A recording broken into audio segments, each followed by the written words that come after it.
الحمد للہ رب العالمین والصلاة والسلام علی سید الانبیاء والمرسلین قال اللہ تبارک و تعالی فی قرآن المجید والفرقان الحمید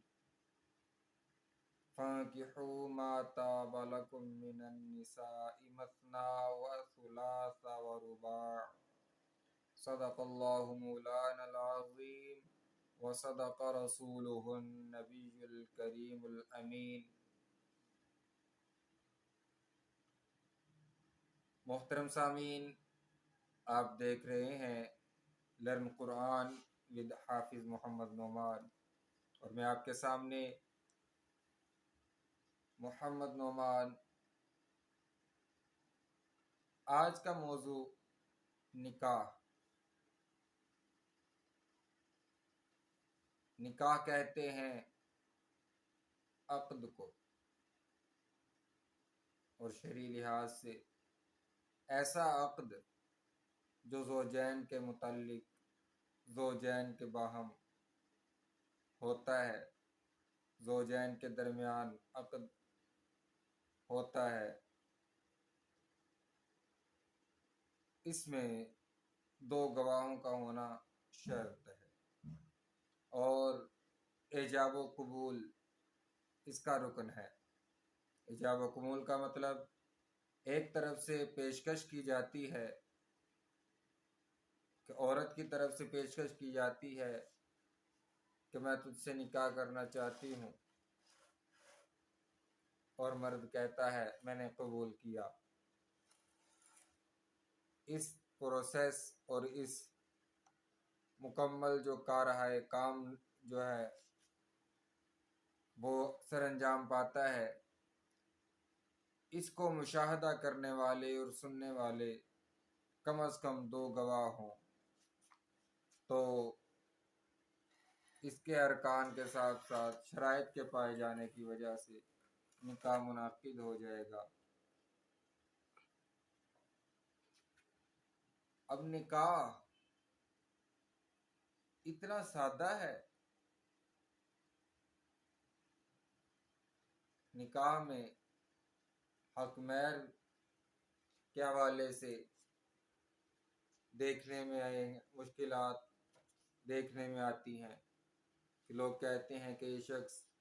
حق مہر ادا نہیں کر سکے گا،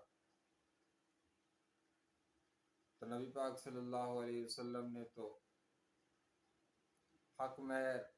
آسان رکھنے کا کہا،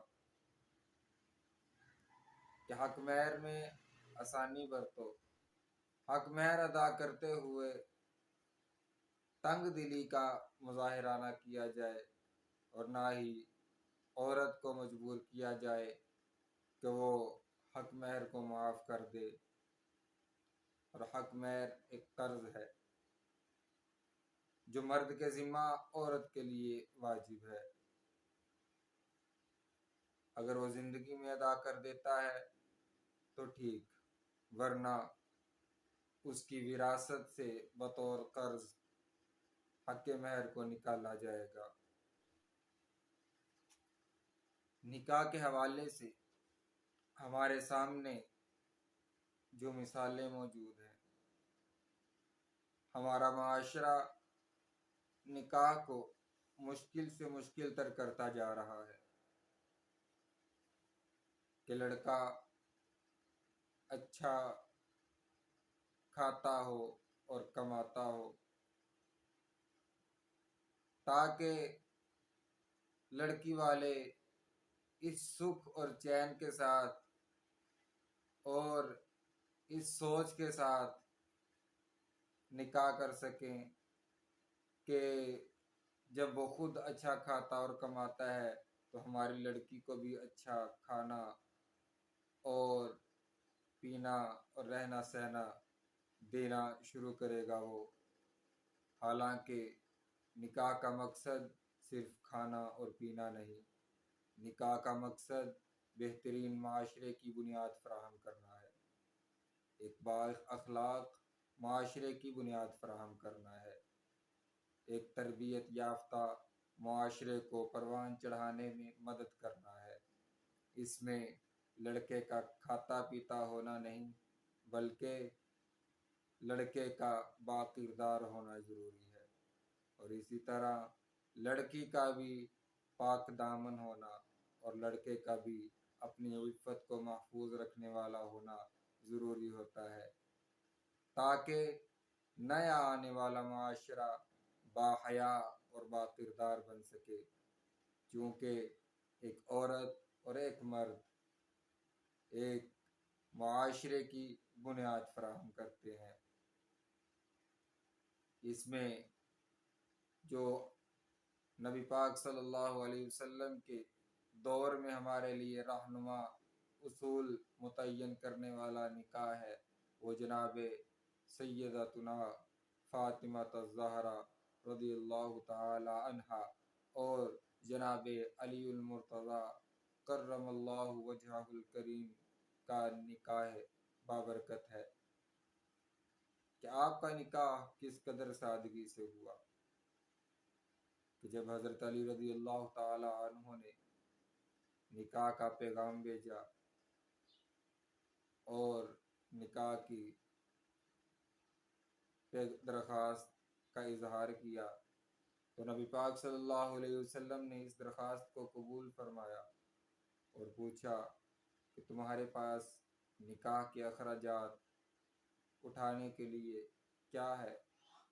تو حضرت علی رضی اللہ تعالی عنہ نے فرمایا میرے پاس ایک تلوار، ایک اونٹ اور ایک زرہ ہے، اسی سے میں اپنے اخراجات اٹھا سکتا ہوں۔ تو نبی پاک صلی اللہ علیہ وسلم نے ان کے جہاد میں رغبت اور شوق کو دیکھتے ہوئے فرمایا کہ تلوار تمہاری ضرورت ہے اور اونٹ تمہاری سواری ہے، اس لحاظ سے بھی وہ تمہاری ضرورت ہے، ہاں زرہ تم بیچ سکتے ہو۔ تو حضرت علی رضی اللہ تعالی عنہ زرہ بیچنے جاتے ہیں، جس کو حضرت عثمان غنی رضی اللہ تعالی عنہ لیتے ہیں اور 400 درہم عطا کر دیتے ہیں، اور پھر دوستی کا خلق خدا نے وہ بھی منظر دیکھا کہ حضرت عثمان غنی زرہ کو واپس کرتے ہیں، بطور ہبہ دے دیتے ہیں، جس زرہ کو آپ نے حضرت علی رضی اللہ تعالی عنہ سے 400 درہم میں خریدا ہوتا ہے، اور حضرت علی رضی اللہ تعالی عنہ 400 درہم جو ملتے ہیں وہ حضور صلی اللہ علیہ وسلم کی بارگاہ میں حاضر ہو جاتے ہیں، اور سرکار دو عالم صلی اللہ علیہ وسلم حضرت علی رضی اللہ تعالی عنہ کو حق مہر سے منہا کر کے رقم عطا کرتے ہیں اور کہتے ہیں کہ نکاح کے اخراجات اس سے برداشت کرو، اور ساتھ میں حضرت سلمان فارسی رضی اللہ تعالی عنہ اور حضرت بلال کو بیچتے ہیں کہ بازار سے سامان خرید کے لاؤ، اور آپ چند تکیے، پردہ اور مٹی کے برتن خرید کر لاتے ہیں، اور جہیز کتنا سادہ ہے کہ چند مٹی کے برتن اور چند کپڑے اور ایک چکی، ایک چارپائی، اور تمام جو روایات کا مجموعہ ہے ان سے اکٹھا کر کے جو ہمیں لب لباب ملتا ہے، جو کل سرمایہ دیا گیا حضرت علی رضی اللہ تعالی عنہ کو، ان میں تکیہ، چارپائی، چکی اور چند مٹی کے برتن، یہ کل اثاثہ دیا گیا، یہ کل جہیز دیا گیا، اور اس میں بھی مطالبہ کچھ نہیں کیا گیا، اور اس جہیز کی تیاری لڑکے کی طرف سے کی گئی۔ یہ ہے اسلامی معاشرے کی بنیادی اکائیاں کہ جن کی بنیادوں میں اس طرح کے رہنما اصول موجود ہیں۔ اس میں لڑکے والے پر بھی کچھ بوجھ نہیں اور اسی طرح لڑکی والوں پر بھی کچھ بوجھ نہیں۔ حالانکہ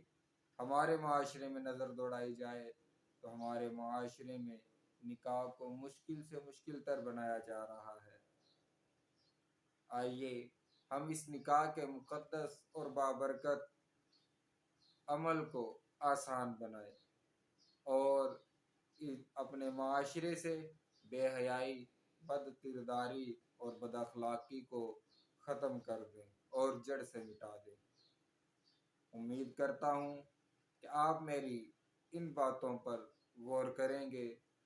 اور اپنے معاشرے میں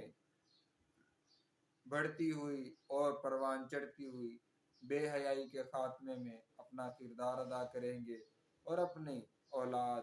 اپنے رشتہ داروں کے نکاح میں سادگی کو فروغ دینے کے لیے کردار ادا کریں گے۔ اللہ تعالیٰ کی بارگاہ میں دعا ہے کہ اللہ تعالیٰ ہم سب کو